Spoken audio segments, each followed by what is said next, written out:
Shalom Bapak Ibu yang dikasihi oleh Tuhan. Puji Tuhan kita pada pagi hari ini boleh bersama-sama beribadah. Dan kita boleh belajar firman Tuhan bersama-sama sebagai bagian yang terpenting dalam kehidupan kita. Di mana di saat kita beribadah, maka Tuhan yang akan berbicara kepada kita. Tema firman Tuhan pada pagi hari ini adalah in the potter's hand, ya, yaitu di tangan sang penjunan. Untuk itu mari kita siapkan diri kita masing-masing dengan membaca Alkitab kita di dalam Yeremia pasalnya yang ke-18. Yeremia pasalnya yang ke-18 dan kita akan membacanya ayat pertama hingga ayat yang ke-12. Yeremia pasal 18 ayat pertama hingga ayat 18. Saya akan membacakan bagi Bapak Ibu Saudara sekalian. Demikian pelajaran dari pekerjaan tukang periuk. Ayat 1, firman yang datang dari Tuhan kepada Yeremia bunyinya, pergilah dengan segera ke rumah tukang periuk. Di sana aku akan memperdengarkan perkataan-perkataanku kepadamu. Lalu pergilah aku ke rumah tukang periuk dan kebetulan ia sedang bekerja dengan pelarikan. Apabila bejana yang sedang dibuatnya dari tanah liat itu di tangannya itu rusak, maka tukang periuk itu akan mengerjakan kembali menjadi bejana yang lain menurut apa yang dipandang baik, apa yang baik pada pemandangannya. Kemudian datanglah firman Tuhan kepadaku bunyinya, masakan aku tidak dapat bertindak kepada kamu seperti tukang periuk, hai kaum Israel?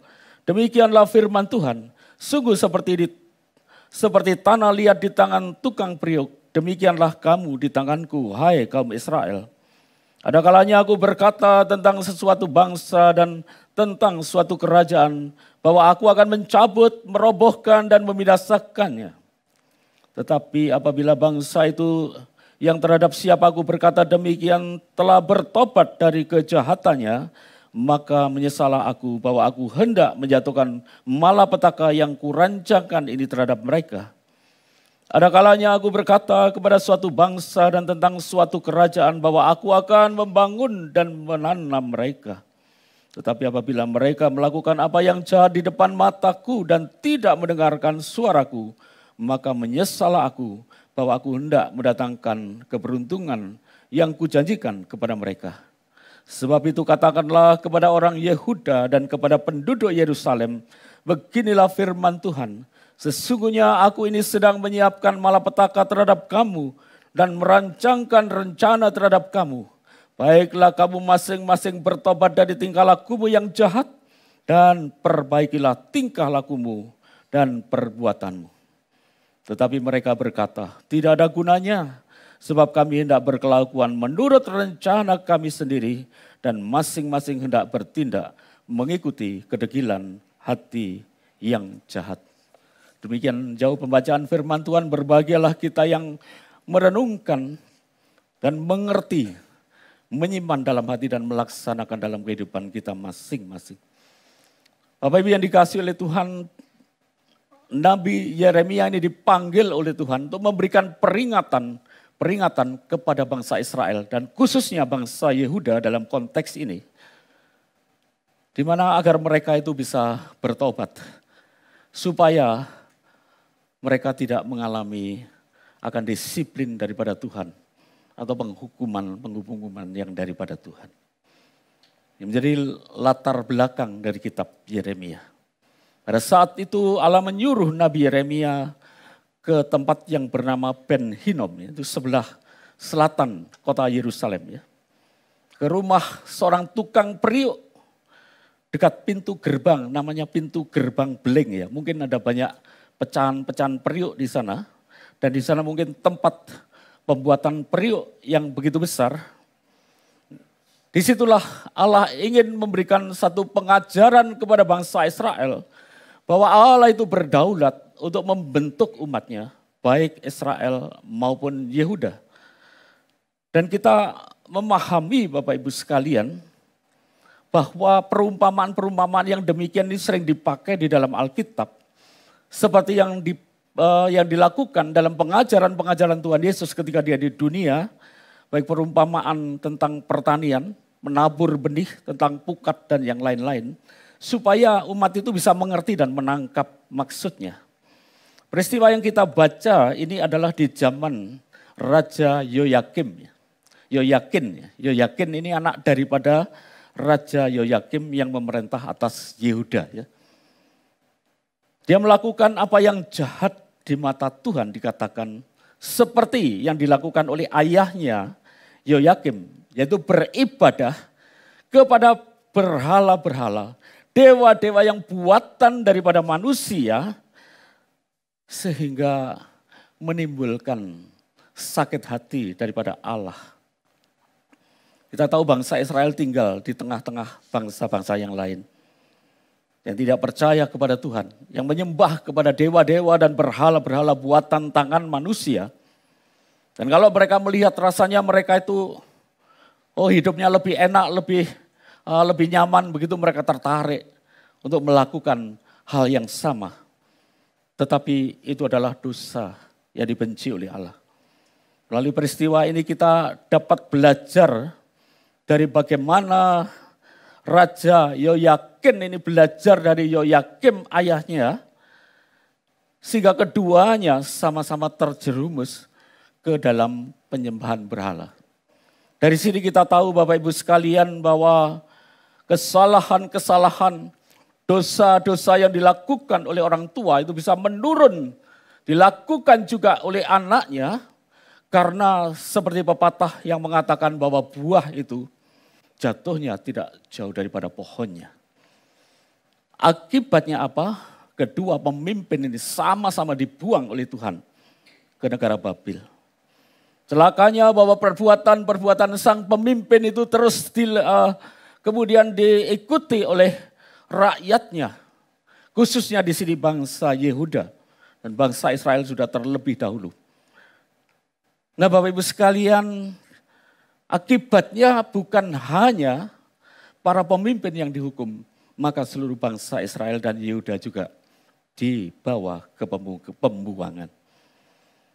Maka Bapak Ibu sekalian, di dalam Alkitab selalu ditekankan dosa seorang pemimpin itu lebih berat daripada dosa yang dipimpin.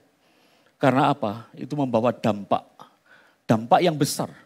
Dampak penghukuman Allah baik bagi keluarganya maupun bagi rakyatnya.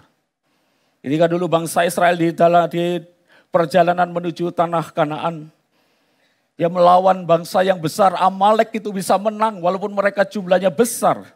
Tapi melawan kota Ai yang kecil, mereka kocar kacir oleh karena ada dosa.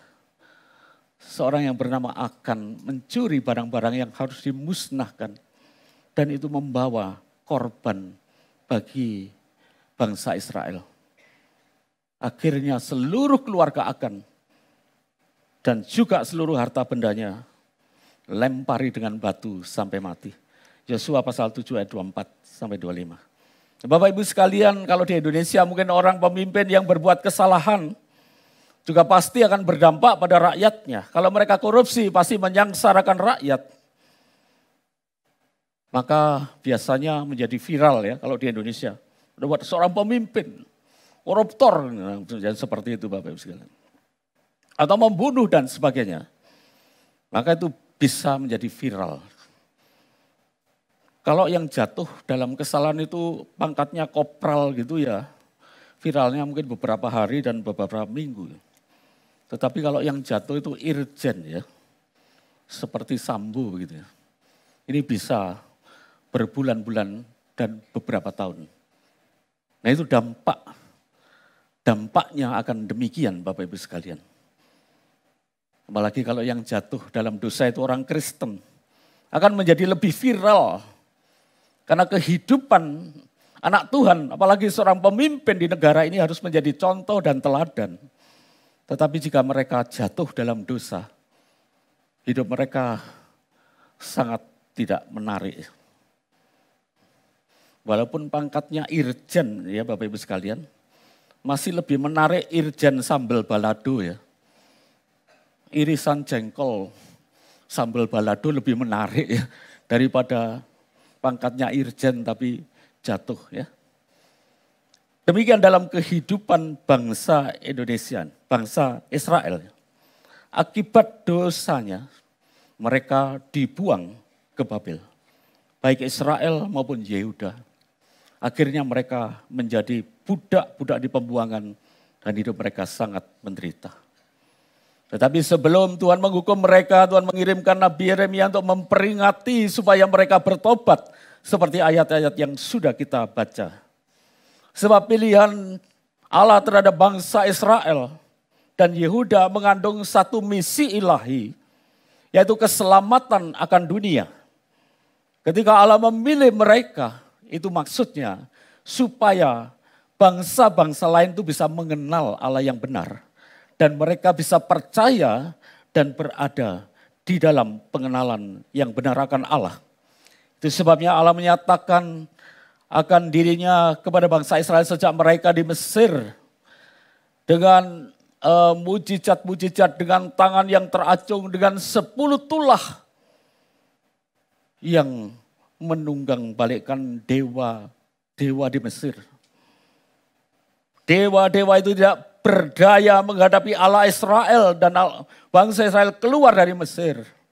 Melewati Laut Merah yang terbelah. Dan kemudian bangsa Mesir yang mengejar itu semuanya mati di Laut Teberau. Jadi Bapak Ibu sekalian, disitulah maksud Allah. Supaya bangsa Israel itu menjadi terang bagi bangsa-bangsa lain sehingga bangsa-bangsa lain melihat hal itu bisa percaya kepada Allah yang benar. Sampai kemudian Allah sendiri menyatakan diri kepada manusia di dalam pribadi daripada Tuhan Yesus. Maka Bapak Ibu yang dikasih oleh Tuhan, seperti juga bangsa Israel, kita pun sebagai orang-orang percaya, kita dipilih Allah. Efesus 1 ayat 4 dikatakan bahwa Tuhan memilih kita sebelum dunia dijadikan. Tetapi di dalam pemilihan itu ada satu tujuan, yaitu supaya hidup kita apa? Kudus dan tak bercacat di hadapannya. Nah inilah yang namanya proses itu Bapak Ibu sekalian ya. Dipilih menjadi anak-anak Tuhan. Oleh karena Roh Kudus bekerja dalam hati kita sehingga kita bisa ketika berita Injil disampaikan. Bahwa Tuhan Yesus sudah mati untuk segala dosa kita, menanggung hukuman kita, dia mati dan bangkit. Maka kita bisa percaya berita Injil.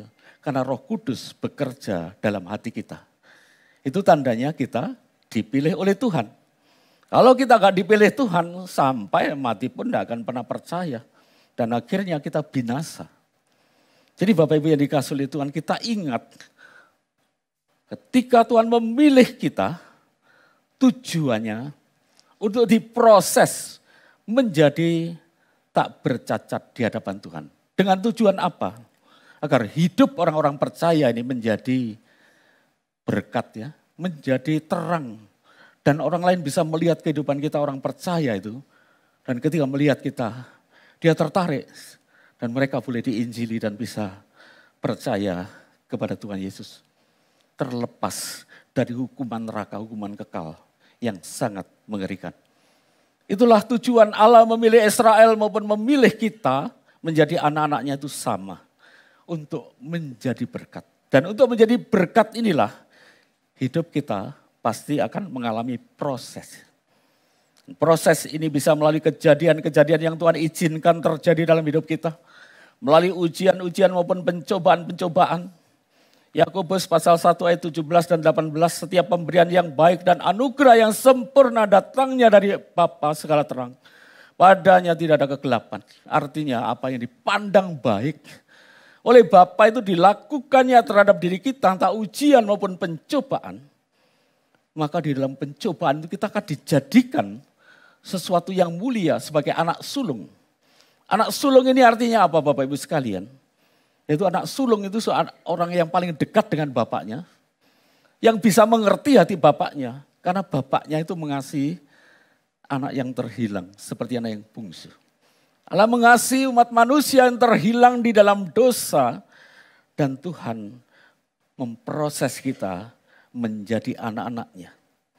Dan apa yang terjadi dalam setiap kehidupan kita itu dilakukan hanya satu tujuan yang terbaik, yaitu kemuliaan Tuhan. Roma 8 ayat 28. Tetapi kita bersyukur di dalam kita menjalani proses demi proses dalam hidup kita. Pembentukan daripada tangan Sang Penjunan, kita tidak berjuang sendiri. Tuhan Yesus yang kita akan peringati naik ke surga sebentar lagi tanggal 9, dia pun akan mencurahkan Roh Kudus. Dan sejak Roh Kudus ini diturunkan, hadir di dunia, khususnya dalam setiap hati orang yang percaya, memeteraikan kita, sehingga kita menjadi anak-anak Allah. Dan Roh Kudus itu akan tetap diam di dalam hati setiap kita yang percaya, sampai iman kita ini menjadi kenyataan, keselamatan Tuhan itu terjadi atas kita. Maka melalui pembentukan Sang Penjunan ini, hidup kita itu akan dipakai oleh Tuhan menjadi barang yang berharga. Seperti tanah liat yang tadinya tidak mempunyai nilai apa-apa, hanya ada di bawah dan diinjak-injak. Ini diambil dari satu tempat, dipilih dari satu tempat, kemudian diproses oleh Tuhan sendiri yang adalah seorang master, seorang penjunan yang hebat, yang tidak bisa keliru seperti penjunan yang dalam gambaran itu kalau rusak itu bisa dibuat yang lain lagi, tetapi tentunya Allah kita adalah seorang master yang hebat, seorang penjunan yang hebat. Dia tidak pernah keliru bertindak dalam hidup kita untuk membentuk kita anak-anaknya. Maka melalui pengajaran atau ilustrasi yang kita pelajari di tangan Sang Penjunan, kita sebagai tanah liat, ada pelajaran-pelajaran yang begitu berharga agar kita bisa dipakai oleh Tuhan menjadi bejana yang mulia, dipakai menjadi alat kemuliaan Allah. Pelajaran-pelajaran yang penting yang perlu kita sendiri memahami agar kita pun boleh dipakai oleh Tuhan menjadi bejana yang mulia yang sangat berharga di mata Tuhan. Yang pertama-tama Bapak Ibu sekalian, dalam pemrosesan atau pembentukan daripada Allah Sang Penjunan, maka yang pertama-tama kita harus mau diproses, mau dibentuk oleh Allah itu. Kita harus mau diproses. Kita mau dibentuk Bapak Ibu sekalian. Kalau kita tidak mau ya tidak bisa. Kita bersyukur kalau Tuhan sudah memilih kita menjadi anak-anaknya dari dunia ini. Kita dipilih menjadi anak-anak Tuhan. Matius 22 ayat 14. Banyak yang dipanggil. Dunia pun dipanggil. Tetapi sedikit yang dipilih. Betapa bersyukurnya kalau kita dipilih Tuhan dan kemudian bisa percaya kepada Tuhan Yesus sebagai Tuhan dan Juru Selamat kita. Dan kita diadopsi menjadi anak-anak Allah. Dan apa tandanya anak-anak Allah? Yaitu hidup kita akan diproses, dibentuk oleh Tuhan ya. Itu tandanya. Karena Allah ingin menjadikan hidup kita berharga dan mulia di dalam rencananya. Maka dalam menjalani proses tersebut mungkin kita merasa sakit. Oh Tuhan, berteriak, lelah, letih, menderita, dihina, direndahkan seperti tanah liat yang diinjak-injak untuk menjadi sebuah bejana itu Bapak Ibu sekalian. Tanah ini diinjak-injak supaya menjadi lunak. Ketika berada di tangan Sang Penjunan, maka tanah itu masih digiling dengan dua batu yang besar agar bisa semakin lunak dan bisa dibentuk menjadi periuk yang indah. Jadi Bapak Ibu yang dikasihi oleh Tuhan, seperti itulah pembentukan Tuhan. Dan kita harus mau, kita harus rela menjalani proses demi proses daripada Tuhan. Enak atau tidak enak, memang itulah yang Tuhan kerjakan dalam hidup kita sebagai Sang Penjunan dan kita adalah anak-anaknya. Saya bersyukur mendengar kesaksian Bapak Pendeta Yusuf Roni ya. Dia dulu adalah tokoh yang sangat keras ya. dari agama lain. Dia datang ke Pulau Jawa katanya untuk melenyapkan sisa-sisa komunis. Dan di samping itu dia akan menghabisi orang Kristen ya. Nah Bapak Ibu yang dikasih oleh Tuhan, pada suatu saat dia bersaksi ya, karena dia diperiksa oleh polisi setelah dia menjadi Kristen. Diperiksa oleh pengadilan militer, maka dia mulai bersaksi demikian. Waktu saya mau membakar gereja GKI di Bandung, di depan gereja ada penjual asongan ya, jadi mereka berkata, kalau gereja dibakar, kita semua terbakar ya. Tidak ada pekerjaan. Nah Bapak Ibu sekalian, kadang-kadang perlu juga ya, di depan itu ada yang membentengi seperti itu. Ya Bapak Ibu sekalian. Jadi akhirnya tidak jadi dibakar, kalau gitu gimana? Isinya saja dibakar. Akhirnya bangkunya mau dibakar, tapi ini peninggalan Belanda. Jatinya besar-besar.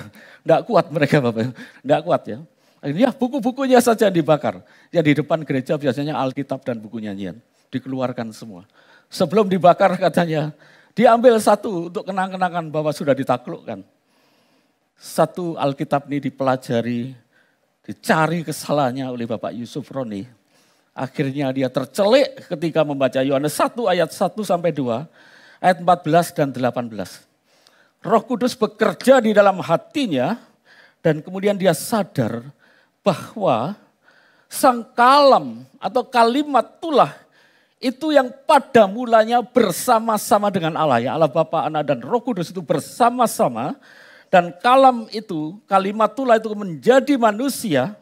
Dan setelah itu dialah yang bisa menyatakan Allah yang benar kepada manusia. Hanya dia yang bisa menyatakan Allah yang benar kepada manusia karena dia duduk di sebelah kanan Allah, di pangkuan Allah Bapa ya. Artinya begitu dekat ya. Karena ayat inilah Yusuf Roni itu bertobat. Lalu sang penyelidik, coba saya yang baca, apa saya bisa jadi Kristen? Dibaca Bapak. Saya baca semuanya kok saya tidak jadi Kristen katanya. Lain. Karena Bapak tidak dipilih, saya dipilih oleh Tuhan. Begitu ya. Jadi Bapak Ibu yang dikasih oleh Tuhan, dia dipilih oleh Tuhan. Roh Kudus bekerja di dalam hatinya dan mengerti siapa Tuhan Yesus. Allah yang menjadi manusia, yang berkorban bagi manusia dan menyatakan Allah yang benar kepada manusia. Jangan mempersoalkan Allah itu pilih kasih ya. Iya kalau manusia seperti kita, yang sudah banyak kekurangan dan kelemahan kita bisa pilih kasih ya. Tetapi Allah tidak demikian. Allah tidak mungkin pilih kasih sebab dia itu adalah Allah yang maha tahu. Ya. Allah itu adalah Allah yang maha tahu. Jika Allah itu memilih Yakub dan tidak memilih Esau, dia sudah tahu. Allah itu maha tahu dan dia tidak pilih kasih karena dia adalah Allah yang maha kudus. Karena Allah maha tahu, maha kudus maka segalanya. Allah tahu siapa yang dipilih. Sebelum kita lahir, bahkan sebelum dunia dijadikan, kita sudah dipilih oleh Allah untuk menjadi anak-anaknya. Sehingga kita bisa datang ke rumah Tuhan. Allah berdaulat dalam hidup manusia. Bersyukurlah kalau kita dipilih oleh Allah. Sehingga kita diproses. Maka dalam pemrosesan ini kita harus berserah ke tangan sang penjunan. Yang membentuk kita menjadi bejana yang indah bagi kemuliaannya. Jangan mengandalkan ego, diri sendiri. Aku ini terserah aku, hakku sendiri ya. Ego kita itu percaya nanti akan membawa badai di sekitar kita. Seperti Yunus itu.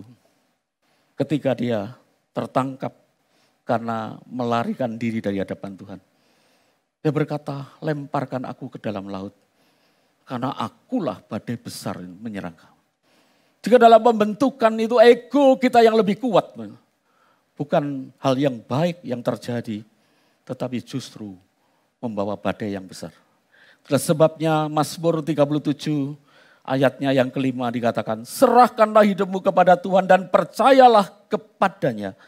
Ia akan bertindak.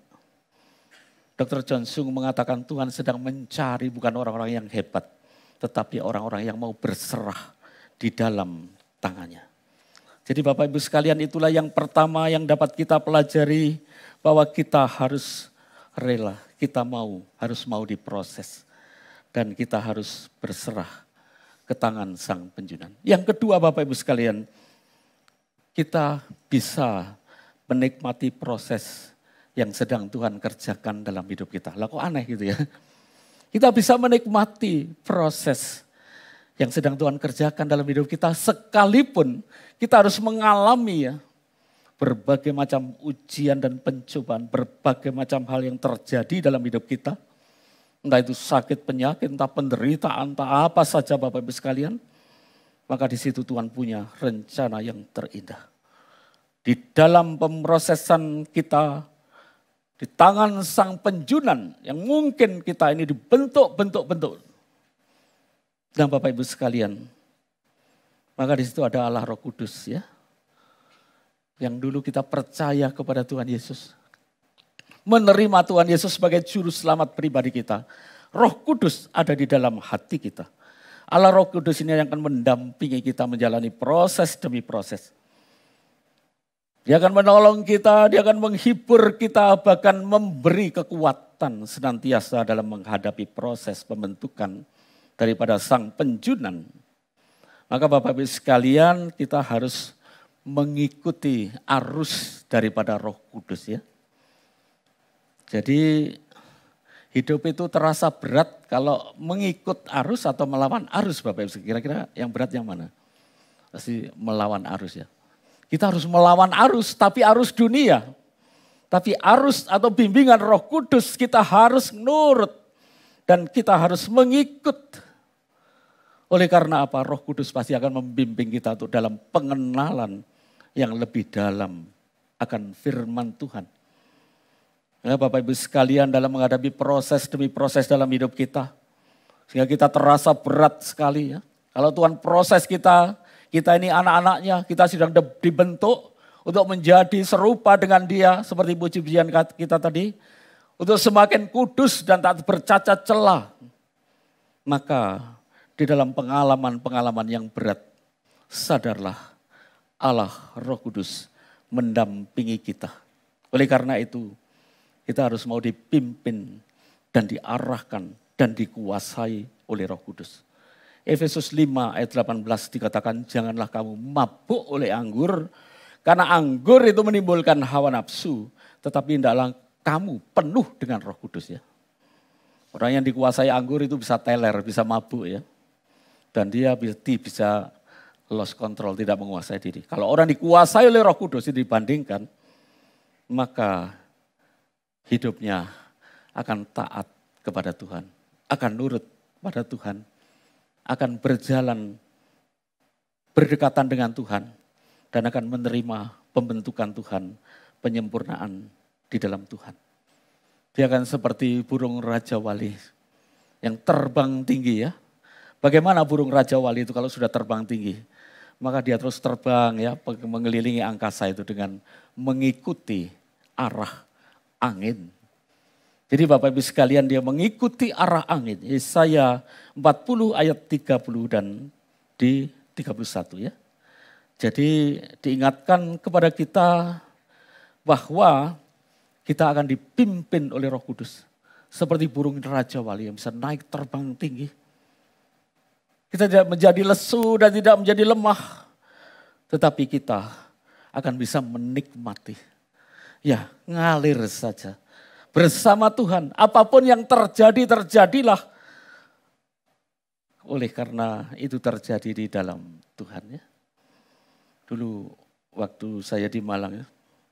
Istri saya terkena penyakit kanker paru-paru ya. Stadium 4. Ada banyak suara. Pak, mari bawa ke sana, bawa ke sini ya. Bapak Ibu sekalian, saya berkata, daripada dia sembuh di tangan setan, lebih baik dia mati di tangan Tuhan. Ini mereka pergi ya Bapak Ibu sekalian ya. Jadi akhirnya dipanggil Tuhan, tetapi dipanggil di tangan Tuhan. Prosesnya berarti selesai ya. Jadi Bapak Ibu yang dikasihi oleh Tuhan, yang kedua kita bisa menikmati. Tadi dalam puji-pujian Ibu Komisi Wanita Narwastu, kita bisa menikmati di tengah badai begitu ya jadi ya. Yang bergelombang, yang bergelora tetap bisa Mungkin ada selancarnya ya mungkin ya. Jadi bisa menari-nari begitu ya di dalam badai. Tetapi itulah anak-anak Tuhan bisa menikmati proses pembentukan Tuhan. Karena ada yang menopang kita. Ada yang mendampingi kita. Itulah Allah Roh Kudus. Ikutlah arusnya, artinya hiduplah dikuasai Roh Kudus, yang dikuasai oleh diri kita sendiri. Dikuasai oleh kehendak kita sendiri. Dikuasai oleh ego kita sendiri. Maka yang terakhir Bapak Ibu sekalian yaitu taat pada proses sang penjunan yang membentuk kita. Kehidupan bangsa Israel dan Yehuda, mereka tidak mau taat kepada sang penjunan. Mereka berkata di dalam ayatnya yang ke-12, tidak ada gunanya sebab kami hendak berkelakuan mengikuti rencana kami sendiri. Dan masing-masing kami hendak bertindak dengan mengikuti kedegilan hati mereka yang jahat. Mereka menolak pembentukan sang penjunan. Allah yang maha bijaksana, Allah yang berdaulat.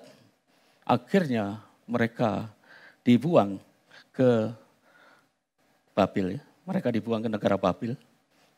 Diangkut sebagai budak buangan. Hidupnya di tepi Sungai Kebar. Dan dikatakan hidupnya sangat menderita. Mereka berkata, kami sudah seperti tulang-tulang yang kering. Sudah tidak ada harapan lagi. Tapi Tuhan mengirimkan Nabi Yeskiel, tetap ada harapan. Nanti Tuhan akan memulihkan Israel.